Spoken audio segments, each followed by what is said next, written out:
जो अपने कर्म के फल के प्रति आसक्ति को नहीं छोड़ सकते वे मार्ग से कोसों दूर हैं। अपनी इच्छा की शक्ति से अपने आप को नया आकार दे। अपने आप को कभी भी स्व इच्छा से नीचा ना होने दे। इच्छा ही आत्मा की एकमात्र मित्र है और इच्छा ही आत्मा की एकमात्र शत्रु है। जिन्होंने खुद को जीत लिया है उनके लिए इच्छा एक मित्र है, लेकिन यह उन लोगों का दुश्मन है जिन्होंने अपने भीतर आत्मा को नहीं पाया है। शांत मन में ध्यान की गहराइयों में आत्मा स्वयं को प्रकट करती है। स्वयं के माध्यम से स्वयं को देखकर एक आकांक्षी पूर्णता के आनंद और शांति को जानता है।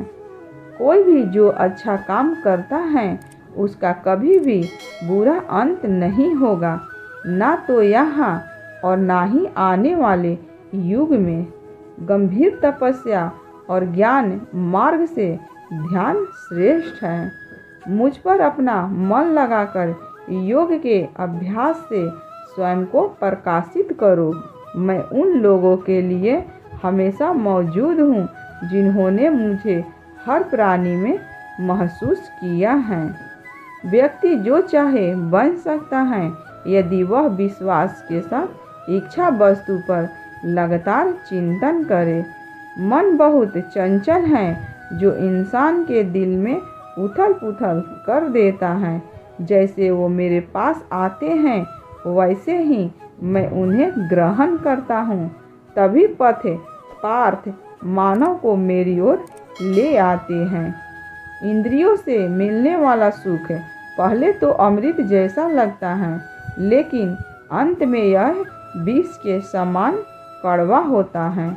जब ध्यान में महारत हासिल हो जाती है तो मन हवा रहित स्थान में दीपक की लौ की तरह अडिग रहता है। हे अर्जुन, तीनों लोकों में मेरे पाने के लिए कुछ भी नहीं है, ना ही कुछ ऐसा है जो मेरे पास नहीं है। मैं अभिनय करना जारी रखता हूँ, लेकिन मैं अपनी किसी जरूरत से प्रेरित नहीं हूँ। कर्म मुझ पर इसीलिए नहीं टिकते क्योंकि मैं उनके परिणामों से जुड़ा नहीं हूँ। जो लोग इसे समझाते हैं और इसका आभास करते हैं वे स्वतंत्रता में रहते हैं। ज्ञान की भेंट किसी भी भौतिक भेंट से बेहतर है क्योंकि सब कामों का लक्ष्य आत्मिक बुद्धि है। जैसे आग की गर्मी लकड़ी को राख कर देती है, वैसे ही ज्ञान की आग सभी कर्मों को भस्म कर देती है। अपना काम हमेशा दूसरे के कल्याण को ध्यान में रखकर करें। हर व्यक्ति का विश्वास उसकी प्रकृति के अनुसार होता है। मैं उन्हें ज्ञान देता हूँ जो सदा मुझसे जुड़े रहते हैं और जो मुझसे प्रेम करते हैं।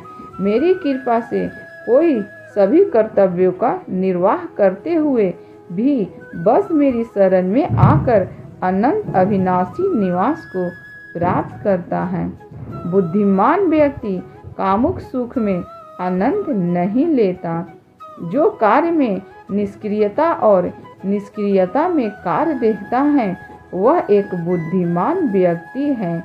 मैं धरती की मधुर सुगंध हूँ, मैं अग्नि की उष्मा हूँ, मैं ही सभी जीवित प्राणियों का जीवन भी और मैं ही सन्यासियों का आत्म संयम हूँ।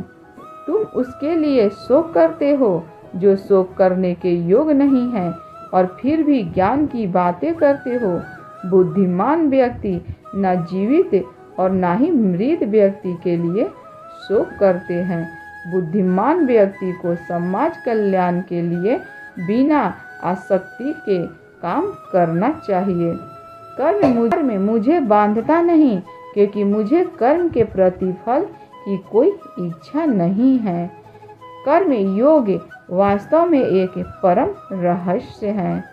कर्म उसे नहीं बांधता जिसने काम का त्याग दिया है। अपने अनिवार्य कार्य करो क्योंकि वास्तव में कार्य करना निष्क्रियता से बेहतर है। आत्मज्ञान की तलवार से काटकर अपने हृदय से अज्ञान के संदेह को अलग करके अनुशासित बनो।